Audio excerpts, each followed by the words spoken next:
ಸ್ನೇಹಿತರೇ ನಮಸ್ಕಾರ. ನಾನು ರವೀಂದ್ರ ಜೋಶಿ. ಅಶೋಕ್ ಪಟ್ಟಣ್ ಅಂತ ಈತನ ಹೆಸರು. ಈತ ಹೇಗೆ ರಾಹುಲ್ ಗಾಂಧಿ ಅಕ್ಕಪಕ್ಕ ಕರಟಕ ದಮನಕಗಳಿರ್ತಾರೋ, ಕೆ ಸಿ ವೇಣುಗೋಪಾಲು, ಜಯರಾಮ್ ರಮೇಶು, ಆ ರೀತಿ ಕರ್ನಾಟಕದ ಮುಖ್ಯಮಂತ್ರಿ ಹಿಂದೆ ನಿಲ್ಲುವಂಥ ಈತ ಚಕ್ರತಾಳ. ನೀವು ಯಾವುದೇ ಕ್ಷಣದಲ್ಲಿ ಸಿದ್ದರಾಮಯ್ಯ ಅವರು ಎಲ್ಲೇ ಇರಲಿ, ಅವರ ಹಿಂದೆ ಈತ ಬಣ್ಣದ ಒಂದು ಜುಬ್ಬ ಹಾಕ್ಕೊಂಡು ಯಾವಾಗಲೂ ಹಿಂದೆ ನಿಂತಿರ್ತಾನೆ. ಸಿದ್ದರಾಮಯ್ಯ ಅಧಿಕಾರದಲ್ಲಿರಲಿ, ಇಲ್ಲದೇ ಇರಲಿ, ವಿರೋಧ ಪಕ್ಷದಲ್ಲಿರಲಿ, ಮನೆಯಲ್ಲಿರಲಿ, ಹೊರಗಡೆ ಇರಲಿ, ಮದುವೆ ಮನೆಗೆ ಹೋಗಿರಲಿ, ಒಂದು ಜಾಗಕ್ಕೆ ಹೋಗ್ತಾನೆ ಇಲ್ಲೋ ಅನ್ನೋದ್ರ ಬಗ್ಗೆ ಅನುಮಾನ ಇದೆ. ಅದ್ರ ಬಗ್ಗೆ ಇಲ್ಲಿ ಚರ್ಚೆ ಮಾಡೋದು ಬೇಡ. ಬಾಕಿ ಎಲ್ಲ ಕಡೆ ಈತ ಜೊತೆಗಿರ್ತಾನೆ. ಬಹುಶಃ ಸಿದ್ದರಾಮಯ್ಯನವ್ರಿಗೆ ಇಂಥವ್ರು ಭಾಳ ಪ್ರಿಯ ಅಂತ ಅನಿಸುತ್ತೆ.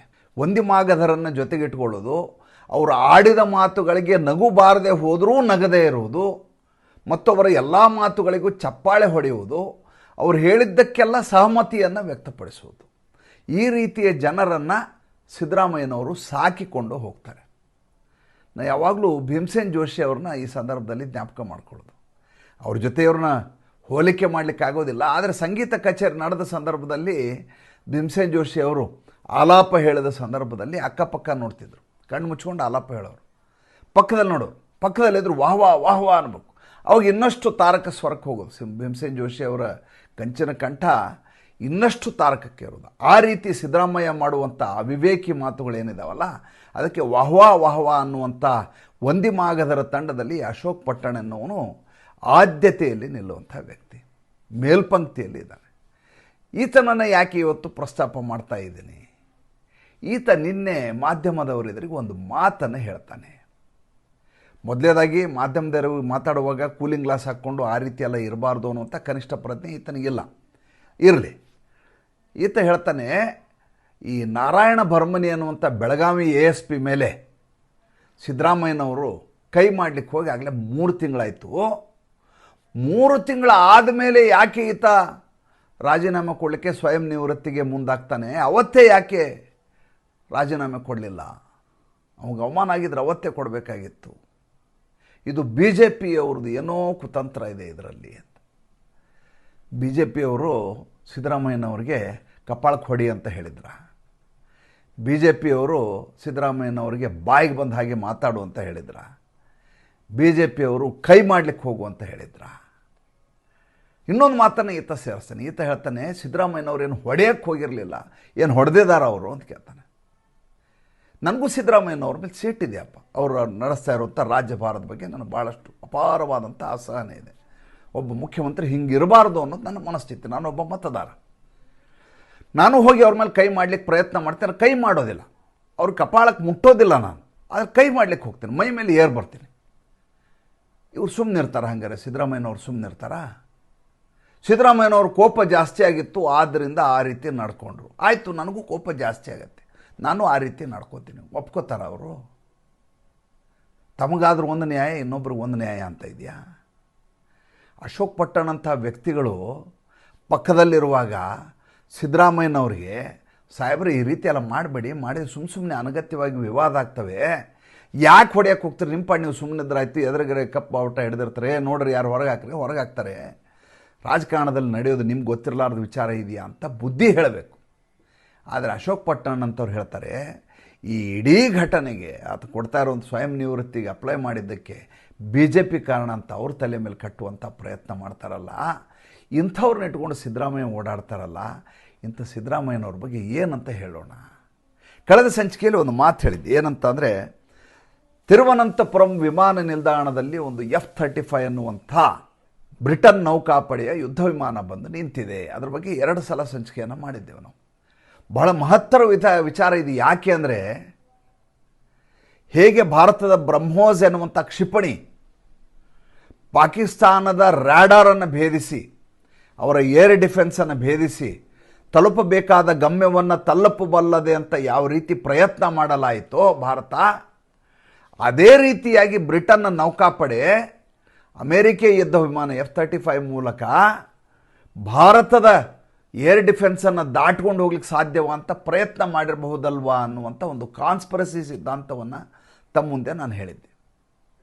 ಭಾರತದ ರ್ಯಾಡಾರ್ ಸಿಸ್ಟಮ್ ಯಾವ ರೀತಿ ಇದೆ, ನಮ್ಮ ಸ್ಯಾಟಲೈಟ್ಗಳು ಹೇಗೆ ಕೆಲಸ ಮಾಡ್ತಾ ಇರ್ತವೆ ಅಂದರೆ, ಸುಮ್ಮನೆ ಹಿಂಗೆ ಅದು ಪಾಸ್ ಆಗುವಾಗಲೇ ಕ್ಷಣಾರ್ಧದಲ್ಲಿ ಕಂಟ್ರೋಲ್ ರೂಮ್ನಿಂದ ಮೆಸೇಜ್ ಹೋಗುತ್ತೆ, ಯಾಕೆ ನಮ್ಮ ಏರ್ ಸಿಸ್ಟಮ್ನಲ್ಲಿ ಒಳಗಡೆ ಯಾಕೆ ಬಂದಿದ್ದೀರಿ ಅಂತ ತಕ್ಷಣದಲ್ಲಿ ಅಲ್ಲಿಗೆ ಮಾಹಿತಿ ಹೋಗುತ್ತೆ ನೇವಲ್ಗೆ, ಬ್ರಿಟನ್ ನೇವಲ್ ಆಫೀಸರ್ಗೆ.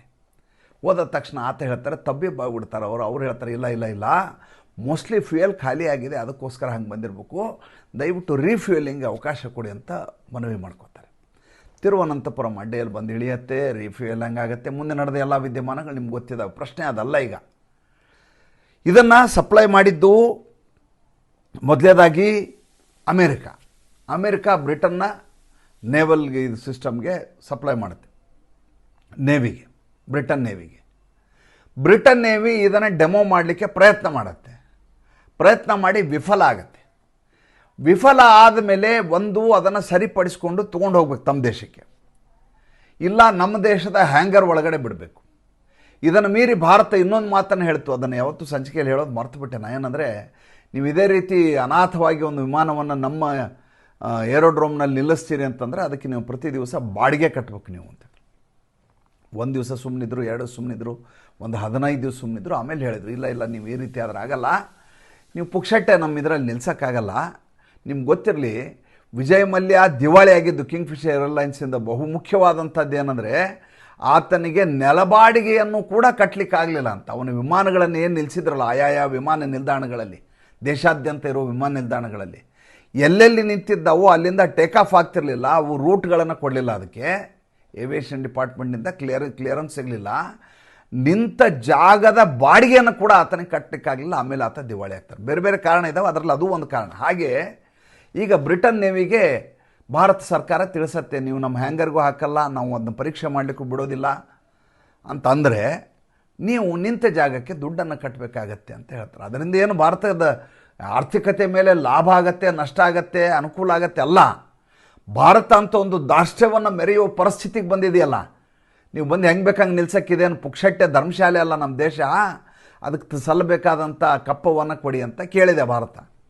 ಈಗ ಏನಾಗಿದೆ, ಇದನ್ನು ಬ್ರಿಟನ್ನ ಒಂದು ಟೀಮ್ ಬಂದು ಪರೀಕ್ಷೆ ಮಾಡಿ ಹೋಯಿತು, ರಿಪೇರಿ ಆಗಲಿಲ್ಲ. ಅಮೇರಿಕೆಯಿಂದ ಯಾರು F-35 ಮಾಡ್ತಾರಲ್ಲ ಅವ್ರು ಬಂದರು, 30 ಜನರ ತಂಡ ಬಂದು ವಾಸ್ತವ್ಯ ಹೂಡ್ತು, ಎಲ್ಲ ಪರೀಕ್ಷೆ ಮಾಡ್ತು, ಟೇಕ್ ಆಫೇ ಆಗಲಿಲ್ಲ. ಕೊನೆಗೆ ಸ್ಥಿತಿ ಹೇಗೆ ಬಂದಿದೆ ಅಂದರೆ, ಈಗ C-17 ಅನ್ನುವಂಥ ಗ್ಲೋಬ್ ಮಾಸ್ಟರ್ ಟ್ರಾನ್ಸ್ಪೋರ್ಟ್ ಪ್ಲೇನ್, ಅಂದರೆ ಸಾರಿಗೆಗೋಸ್ಕರ ಇರುವಂಥ ವಿಮಾನಗಳು, ಸರಕು ವಿಮಾನ ಅಂತಾರೆ. ಈ ಸರಕು ವಿಮಾನ C-17ನಲ್ಲಿ, ಗ್ಲೋಬ್ ಮಾಸ್ಟರ್ನಲ್ಲಿ ಈ F-35 ಅನ್ನುವಂಥ ವಿಮಾನವನ್ನು ತೆಗೆದುಕೊಂಡು ಹೋಗಬೇಕಾದಂಥ ಅನಿವಾರ್ಯತೆ ಬಂದಿದೆ. ಹಾಗಾದ್ರೆ ಹೆಂಗೆ ತೊಗೊಂಡು ಹೋಗ್ತಾರೆ ಇದನ್ನ? ಈ ಅನಾಮತ್ತಾಗಿ ಎತ್ಕೊಂಡು ಏರ್ ಲಿಫ್ಟ್ ಮಾಡಿ ಒಂದು ವಿಮಾನವನ್ನು ಇನ್ನೊಂದು ವಿಮಾನ ಸರಕು ವಿಮಾನ ಒಳಗಡೆ ತೊಗೊಂಡು ಹೋಗ್ಲಿಕ್ಕಾಗತ್ತಾ? ಆಗಲ್ಲ. ಮೊದಲಿಗೆ F-35 ವಿಮಾನವನ್ನು ತುಕಡಿಯನ್ನಾಗಿ ಮಾಡಬೇಕು. ಭಾಗಗಳ ಮೂತಿ ಒಂದು ಕಡೆ, ಚಕ್ರ ಒಂದು ಕಡೆ, ಬಾಲ ಒಂದು ಕಡೆ, ರೆಕ್ಕೆ ಒಂದು ಕಡೆ ಎಲ್ಲ ಬಿಚ್ಚಬೇಕು.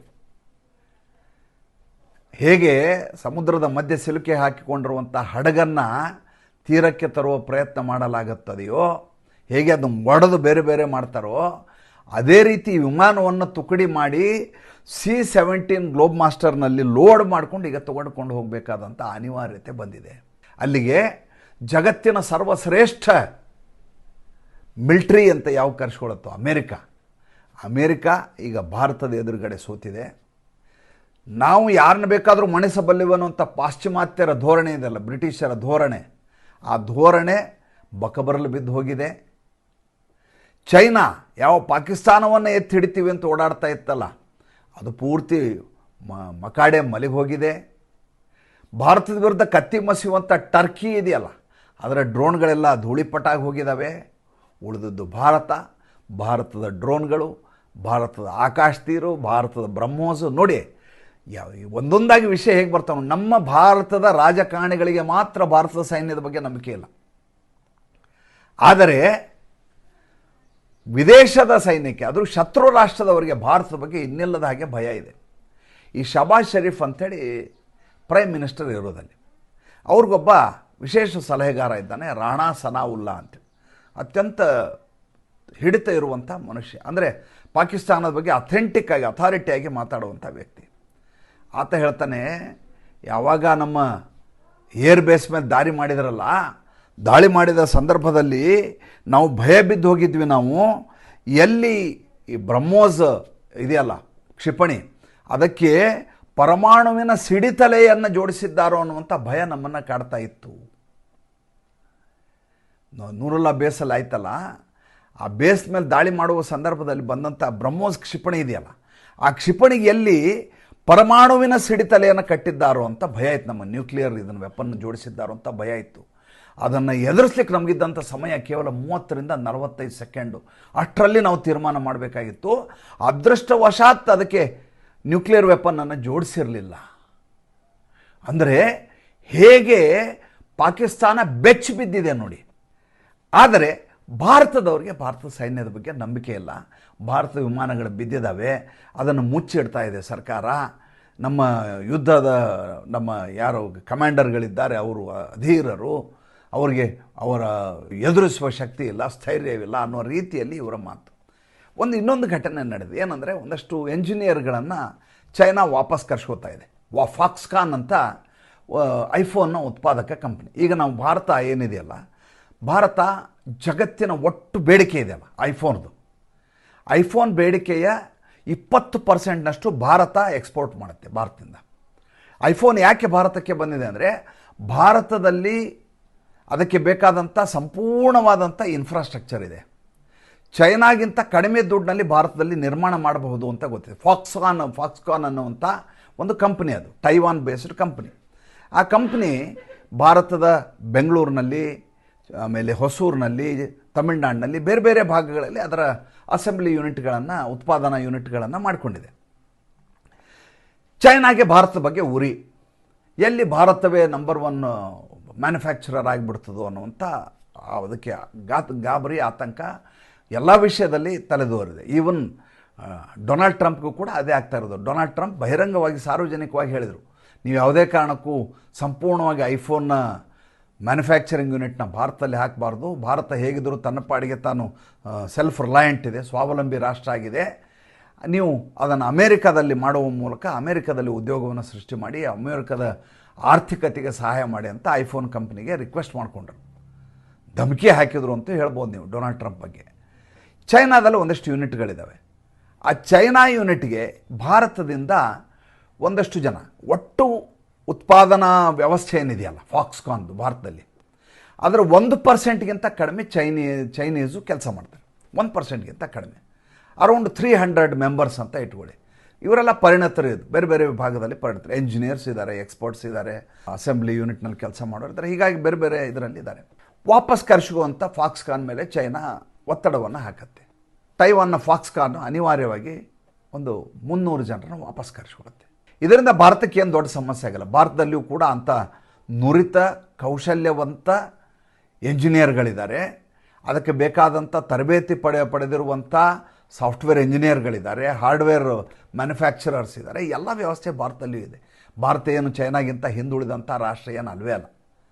ಇದು ಔದ್ಯೋಗಿಕವಾಗಿ ನಡೆಯುವಂಥ ಸ್ಪರ್ಧೆ. ಇದು ಕೆಲವು ಕಂಪ್ನಿಗಳು ಭಾರತಕ್ಕೆ ಬರ್ತಾವೆ, ಕೆಲವೊಂದು ಟೆಕ್ಸ್ಟೈಲ್ ಯೂನಿಟ್ಗಳು ಬಾಂಗ್ಲಾಗೆ ಹೋಗ್ತವೆ, ಪಾಕಿಸ್ತಾನದಲ್ಲಿ ಒಂದಿಷ್ಟು ಟೆಕ್ಸ್ಟೈಲ್ ಇಂಡಸ್ಟ್ರಿ ಹೋಗ್ತವೆ. ಇದೆಲ್ಲ ಸ್ವಾಭಾವಿಕವಾಗಿ ನಡೆಯುವ ಪ್ರಕ್ರಿಯೆ. ಯಾವುದೋ ದೇಶಕ್ಕೆ ಮಾರಕವೂ ಅಲ್ಲ, ದೇಶ ಮುಳುಗಿ ಹೋಗೋದು ಇಲ್ಲ ಇದರಿಂದ. ಆದರೆ ನಮ್ಮ ಕುಂಟುಮುತ್ತಿಯಾಗಿ ಇದರಿಂದ ಭಾಳ ದೊಡ್ಡ ಸಮಸ್ಯೆ ಆಗಿಬಿಟ್ಟಿದೆ.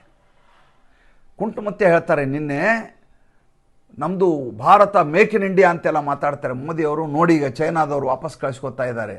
ಭಾರತದ ತಾಕತ್ತೇನು, ಏನು ಮಾಡ್ತಾ ಇದೆ ಭಾರತ, ಹೋಗುವುದನ್ನು ತಡೀಲಿಕ್ಕೆ ಯಾಕೆ ಆಗ್ತಾ ಇಲ್ಲ. ಭಾರತ ತಕ್ಷಣ ಅವ್ರಿಗೆ ಉತ್ತರವನ್ನು ಕೊಡುತ್ತೆ, ಇದೇನು ದೊಡ್ಡ ವಿಷಯ ಅಲ್ಲ. ಯಾವ ಎಂಜಿನಿಯರ್ಗಳು ಇಲ್ಲಿಂದ ಚೈನಾಗೆ ವಾಪಸ್ ಹೋಗಿದಾರೋ ಅಷ್ಟೇ ಸಂಖ್ಯೆಯ ಎಂಜಿನಿಯರ್ಗಳನ್ನು ಭಾರತದಲ್ಲಿ ನಾವು ಅವ್ರಿಗೆ ಕೊಡ್ತೀವಿ.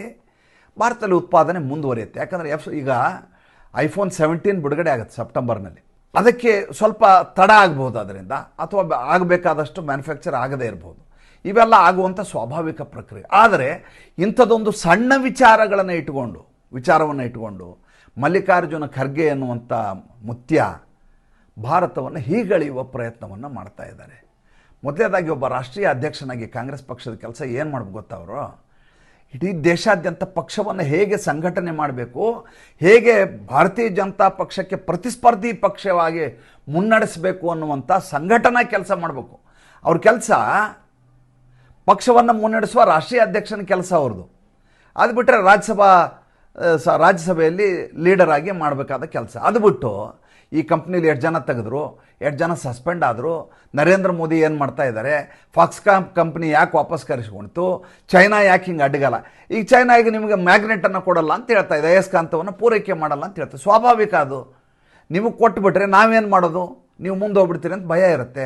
ಅದಕ್ಕೆ ಬೇಕಾದಂಥ ಆಲ್ಟರ್ನೇಟಿವ್ ಏನು ಮಾಡಬೇಕು ಅಂತ ಭಾರತ ಯೋಚನೆ ಮಾಡೇ ಮಾಡ್ತದೆ, ಆ ಕಂಪನಿಗಳು ಯೋಚನೆ ಮಾಡ್ತವೆ. ಆದರೆ ಇಂಥ ಆಂತರಿಕ ವಿಚಾರಗಳನ್ನು ಇಟ್ಕೊಂಡು ರಾಷ್ಟ್ರೀಯ ಸಮಸ್ಯೆಯನ್ನಾಗಿ ಬಿಂಬಿಸುವ ಕೆಲಸವನ್ನು ಮಲ್ಲಿಕಾರ್ಜುನ ಮುತ್ಯ ಮಾಡ್ತಾ ಇದ್ದಾರೆ. ಮಲ್ಲಿಕಾರ್ಜುನ ಮುತ್ಯ ಅವರು ತಮ್ಮ ಸೂಟು ಬೂಟು ತಮ್ಮ ಕೋಟನ್ನು ಇಟ್ಕೋಬೇಕು. ಅದು ಯಾರೂ ಬಂದು ಅದಕ್ಕೆ ಸುಂಬಳ ಒರೆಸ್ಲಾರ್ದಂಗೆ ನೋಡ್ಕೊಳ್ಳೋ ಕೆಲಸ ಮಾಡಿದ್ರೆ ಸಾಕು. ದೇಶವನ್ನು ಮುನ್ನಡೆಸುವ ಕೆಲಸವನ್ನು ನರೇಂದ್ರ ಮೋದಿ ಅವರು ಅತ್ಯಂತ ದಕ್ಷತೆಯಿಂದ ಮಾಡ್ತಾರೆ, ಜಾಗರೂಕರಾಗಿ ಮಾಡ್ತಾರೆ. ಅದ್ರ ಬಗ್ಗೆ ಅವ್ರು ತಲೆ ಕೆಡಿಸ್ಕೊಳ್ಳೋದು ಬೇಕಾಗಿಲ್ಲ. ಮತ್ತು ಮುಂದಿನ ಸಂಚಿಕೆಯಲ್ಲಿ ಮಾತಾಡ್ತೀನಿ. ಸಂಚಿಕೆ ಇಷ್ಟ ಆಗಿದ್ದರೆ ಲೈಕ್ ಮಾಡಿ, ಫಾಲೋ ಮಾಡಿ, ಶೇರ್ ಮಾಡಿ. ದಯವಿಟ್ಟು ನಮ್ಮ ಮುಕ್ತ ಪತ್ರಿಕೋದ್ಯಮಕ್ಕೆ ಆರ್ಥಿಕವಾಗಿ ಬೆಂಗಾವಲಾಗಿ ನಮಸ್ಕಾರ.